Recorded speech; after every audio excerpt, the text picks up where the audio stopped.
Front desk called at 11:47 p.m. I know the exact time because I'd been lying in bed with my phone face up, watching the ceiling too wired to sleep. My dog lifted his head when it rang. I almost didn't answer. Miss Holt, there are two people downstairs asking for you. They say they're your parents. I sat up so fast I knocked my water bottle off the nightstand. I hadn't heard my mother's voice in 9 years. I need to back up. I grew up in Macon, Georgia, in a house that looked perfectly normal from the outside. 2-car garage, a magnolia tree in the front yard. My mother baked things for church fundraisers. My father coached my brother's Little League team for 3 seasons. From the outside, we were the kind of family that other families envied a little. My brother's name was Nathan. He was 4 years older than me, and from the time I was old enough to understand anything, I understood that Nathan was the one who mattered. Not in a subtle, subtext kind of way. In a loud, obvious, never apologized for kind of way. When Nathan got a C on a test, my parents talked to his teacher. When I got a B+, they told me I should have gotten an A. When Nathan wrecked his car at 19, my father paid the insurance deductible without a word. When I asked if I could borrow money for a school trip to Washington, D.C., my mother said we couldn't afford it and I should have planned better. I learned early that the rules in our house had 2 versions, one for Nathan, one for me. I told myself it didn't matter. I was going to go to college, get a scholarship, get out. I was good at math and better at keeping my head down. I applied to 7 schools my junior year of high school and got into 4 of them. The best offer came from a school in Tennessee, a partial academic scholarship, enough that with some loans and a part-time job, I could make it work. My parents seemed proud. For about 3 weeks. Then Nathan lost his job. He'd been working in sales at a car dealership about 40 minutes from home. I never knew the full story. I was 17 and no one told me anything. But whatever happened, he came back to the house at the end of October carrying 2 cardboard boxes and a look on his face like the world had personally wronged him. Within a week, my mother was making him breakfast every morning. My father started making calls to people he knew, trying to find Nathan something better than what he'd had. I don't know exactly when they decided to use my college fund. I found out in March, 4 months before I was supposed to leave for school. I'd been accepted into the honors program. I was trying to figure out the financial piece, loan options, work study schedules, and I asked my father if I could look at the 529 account statements, just to know what we were working with. He got very quiet.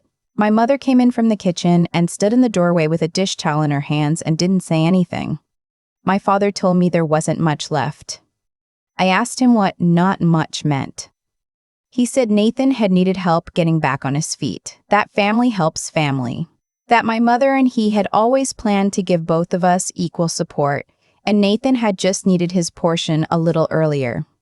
I remember looking at my mother, waiting for her to say something. She folded the dish towel in half and told me I was resourceful and I'd figure it out.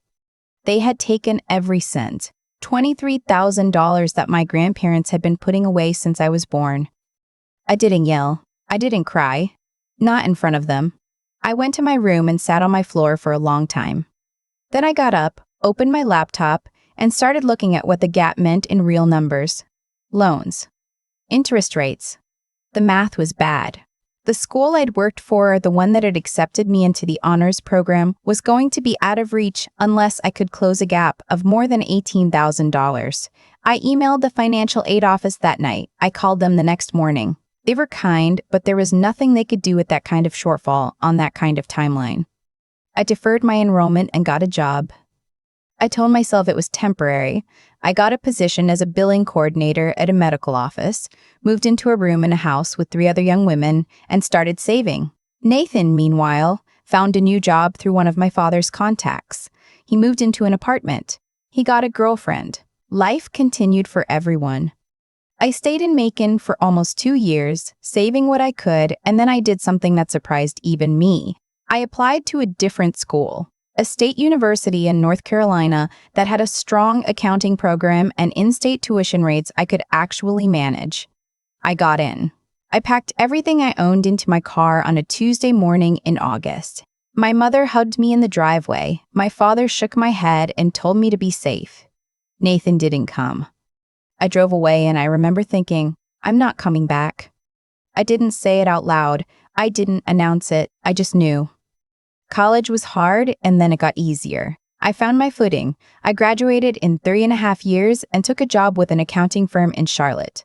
I made friends, real ones, the kind you choose rather than the kind you're assigned. I got promoted twice. I got an apartment I actually liked, on the 5th floor of a building with a good doorman named Roy who knew my coffee order and always had a dog treat ready for Pepper, my beagle. I didn't cut off contact with my family formally. It just faded. My calls home got shorter, less frequent. My mother texted occasionally, holidays, my birthday sometimes. My father didn't text. Nathan sent me a meme once. I responded with a thumbs up. That was about the depth of it. I was 31 when everything came apart. It was a Tuesday. It's always a Tuesday, I don't know why. And I was sitting in the break room at work eating lunch when my phone lit up with a number I didn't recognize. I let it go to voicemail. Then it called again. Then my mother's number called. I put down my sandwich. "We need to talk to you," she said when I picked up. "Not over the phone. We're going to come see you." I told her I was at work. I told her I'd call her back that evening. She said okay and hung up before I could say anything else. They showed up 4 days later, on a Friday night at 11:47 p.m., 2 states away, without warning. Roy called me from the front desk, and his voice was careful, the way it gets when something feels off. "They say it's urgent," he told me. "Your mother is crying." I stood in my bedroom for a minute with my phone in my hand. Pepper put his chin on my knee. I told Roy to have them wait in the lobby and that I'd be down in a few minutes. I didn't go down in a few minutes. First, I went to my desk. I opened the small drawer on the right side where I keep important documents, and I pulled out a personal audio recorder, the kind I'd started keeping charged and accessible about 2 years earlier, after a conversation with Nathan that had left me with an uneasy feeling I couldn't quite name. I clipped it to the inside of my cardigan pocket. Then I went to the bathroom, splashed water on my face, and looked at myself in the mirror for a moment. Then I went downstairs. My mother had aged. That was the first thing I noticed. Not in a bad way, just in the way that 9 years does to a person. She was wearing a fleece pullover, and she'd been crying, her eyes red at the edges. My father stood slightly behind her, hands in his jacket pockets, his face doing that thing it always did, that performance of calm that he thought read as strength. I said hello. I did not hug them. I led them to a seating area near the elevator bank, away from the front desk, and we sat. My mother started talking immediately. Nathan had a problem. She said it like that, a problem, the way people say a situation when they mean a catastrophe. It took me almost 10 minutes of careful questioning to get the actual story out of them, and when I did, I sat very still. Nathan had been working for the past 4 years as operations manager at a mid-sized logistics company. At some point, my mother wasn't clear on exactly when, and I suspected she knew more than she was saying. He had started adjusting vendor invoices, small amounts at first, then larger ones. The money went to a separate account. He'd done it long enough and skillfully enough that it had taken the company's auditors almost a year to trace it. The total they had identified so far was approximately $200,000. He'd been arrested 8 days earlier. My father's jaw was tight. My mother's hands were folded in her lap so hard her knuckles were pale. I asked the question I had to ask. "Why are you here?" My mother said they needed my help, that as a professional in the financial field, I might be able to look at the records, speak to the investigators, explain that the discrepancies were the result of accounting errors rather than fraud, that my credentials would carry weight, that if someone with my professional standing came forward and framed it as a bookkeeping problem, the company might accept a civil settlement instead of pursuing criminal charges. I looked at my father when she finished. He looked back at me, and then, so small I almost missed it, he nodded once, like, yes. Like, this is the plan. I felt something go very quiet inside me. Not anger. I'd expected to feel anger. Something colder than that. I said, "You're asking me to commit fraud." My mother said no, she was just asking me to use my expertise to help her understand the situation, to maybe talk to someone on Nathan's behalf. My father interrupted her. He said, "You owe this family." He said it simply, like it was obvious. "We supported you your whole life. This is what family does." I thought about $23,000 sitting in an account with my name on it until it wasn't there anymore.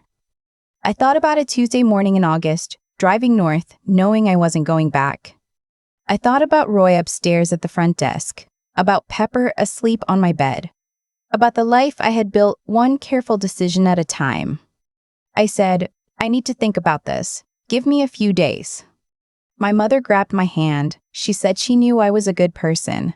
She said she'd always been proud of me. She said the family needed me. I told them I would be in touch. I stood up. I shook my father's hand, which seemed to surprise him. I told them to be safe driving back. I walked to the elevator, pressed the button, and stood there with my back to them until the doors opened. Upstairs, I sat on my couch for a long time. Pepper climbed up next to me. I reached into my cardigan pocket and turned off the recorder.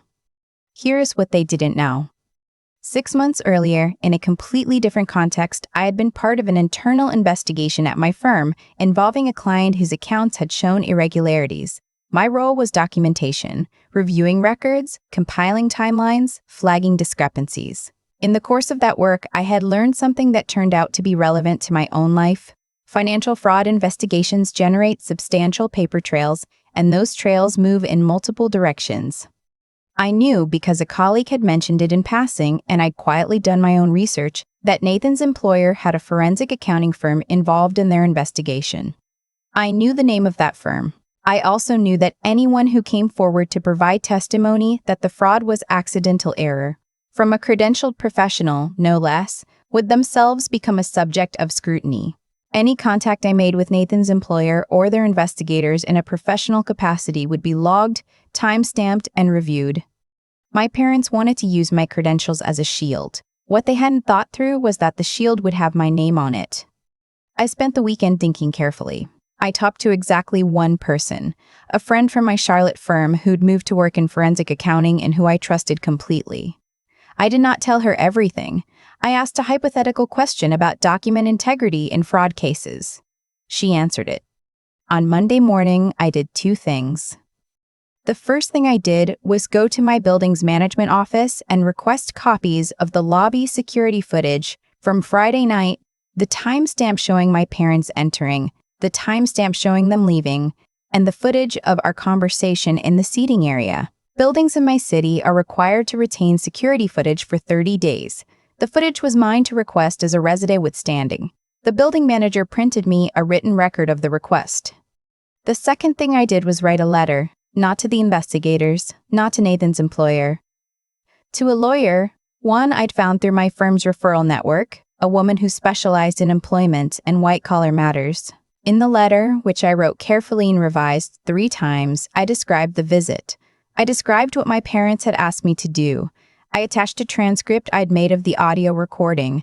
I told her I was seeking advice on my own legal exposure and how to protect myself.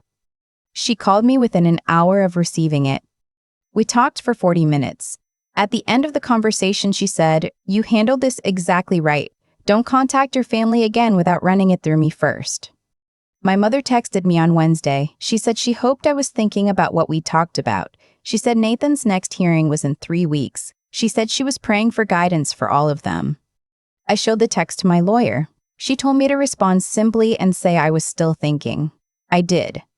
My father called on Thursday. I didn't pick up. He left a voicemail that was 3 minutes long and that I will not describe in detail except to say that it covered the subjects of family loyalty, ingratitude, and what my grandparents would have wanted. I forwarded it to my lawyer. She listened to it and said, "Okay, we're moving forward." Moving forward in this context meant my lawyer contacted the forensic accounting firm handling Nathan's case, not as a witness, not as someone testifying on Nathan's behalf, but to disclose that I had been approached by family members of the subject and asked to provide false testimony, and that I had documentation of the request. I was not trying to hurt Nathan. I want to be clear about that. What Nathan had done, he had done. The company's investigators were going to find what they were going to find, whether I was involved or not. What I was doing was protecting myself from being made complicit in something that could have ended my career and my freedom. The investigators were interested in my documentation. Very interested. I don't know exactly what happened after that because I was deliberately kept at arm's length from the process. That was my lawyer's doing, and it was the right call. What I know is what filtered back to me in pieces over the following weeks. The audio recording and the lobby footage established that I had been approached. My written account established what had been asked of me. My lawyer's disclosure established that I had come forward voluntarily rather than being caught. My father called again about 3 weeks after my lawyer made her disclosure. This time I answered because she had advised me to and told me exactly what to say. He was not calm. He said they had heard I'd spoken to someone. He said I had betrayed this family. He said my grandmother would be ashamed. I said very quietly, "Dad, I want to remind you that $23,000 was taken from an account with my name on it when I was 17 years old. I've never said a word about that. I still haven't. What you asked me to do in that lobby would have cost me my license and possibly my freedom. I was never going to do it." He was silent for long enough that I checked to make sure the call was still connected. Then he said that money was for the family. I said, "I know that's what you believe." I said goodbye. I hung up. I have not spoken to him since. I have not spoken to my mother since, though she texted me once more, about 6 weeks later, to say that Nathan had taken a plea agreement and that she hoped I could find it in my heart to reach out when I was ready. I have not reached out. People ask me sometimes, not many people know this story, just a few close friends, whether I feel guilty, whether I wonder if I should have handled it differently, whether I miss them. The guilt question is the complicated one. I spent a long time, years, feeling vaguely guilty just for existing in a way that inconvenienced my family, for taking up space, for having needs. I became very good at making myself small and useful and quiet. Building my career, my apartment, my friendships, it was all done partially under the assumption that I had to earn my right to those things because I'd spent so long in a house where that was the implicit message. What I've come to understand is that the guilt I feel isn't about what I did in that lobby or after. It's older than that. It's about all the years I spent believing that if I was good enough, careful enough, successful enough, they would eventually see me the way I needed them to. That was never going to happen. I know that now. Pepper is asleep on the couch next to me while I write this. Roy is downstairs. My apartment is quiet. My career is intact. My license is intact. Nathan made his choices. My parents made theirs. When they came to my building at 11:47 on a Friday night and asked me to disappear into their story, they had already decided that my life was something they could spend. I just decided, finally, that it wasn't. I think about the night they showed up a lot. Not obsessively, just the way you return to a moment that turned out to matter more than it looked like it would at the time. 11:47 p.m. My dog's head lifting off the pillow, Roy's careful voice on the phone, the choice I made before I even went downstairs. What I keep coming back to is this. The choices we make when no one is watching are the ones that eventually define everything. When I was 17 and my parents took that money, they made a choice in private. When Nathan started adjusting those invoices, he made choices in private too. They both believed that private choices stay private, that what happens inside a family or inside a spreadsheet disappears if no one talks about it. But I had spent years learning that nothing really disappears. Numbers leave trails. Timestamps don't lie. A $10 transfer at the right moment means more than 10,000 words of explanation. I didn't learn that from a classroom. I learned it from watching what happened to people who believed they could outrun their own decisions. I built my career on that understanding, and when my family showed up asking me to help them outrun theirs, I already knew how the math worked. Here's what I want to say about the $23,000. I could have been bitter about it every day for the rest of my life. Some part of me was, for a while. But bitterness didn't get me to North Carolina. Bitterness didn't get me through 3.5 years of school while working part-time and watching every dollar. What got me there was deciding that what they took was not going to be the end of the sentence. It was going to be a comma. I was going to write the rest myself. That's the thing no one tells you about being the one who gets overlooked in your own family. You either let it hollow you out or you use the emptiness to build something. I chose to build, not because I'm exceptional, because I was tired and building felt like the only option that didn't involve disappearing. When my father said, "You owe this family," in that lobby, I understood something I hadn't fully articulated before. He wasn't saying it to manipulate me, though it was manipulative. He genuinely believed it. He had told himself a story about what family means, that loyalty flows in one direction, that children are assets to be drawn on in difficult times. And he had lived inside that story for so long that it had become the only reality he could see. I could not save him from that story. I could only make sure I wasn't swallowed by it. What I did that weekend, the recorder, the lawyer, the footage request, wasn't revenge. I want to be clear about that. It was precision. There's a difference. Revenge is emotional. What I did was methodical, careful, and entirely about protecting the life I had spent years building, one honest decision at a time. I used my training. I used my judgment. I stayed calm when staying calm was the hardest thing available to me. I think that's what it actually means to take care of yourself, not bubble baths, not affirmations, knowing what you've built, knowing what threatens it, and responding with clarity instead of panic. Pepper is still on the couch next to me. The apartment is still quiet. I am still here. That's enough.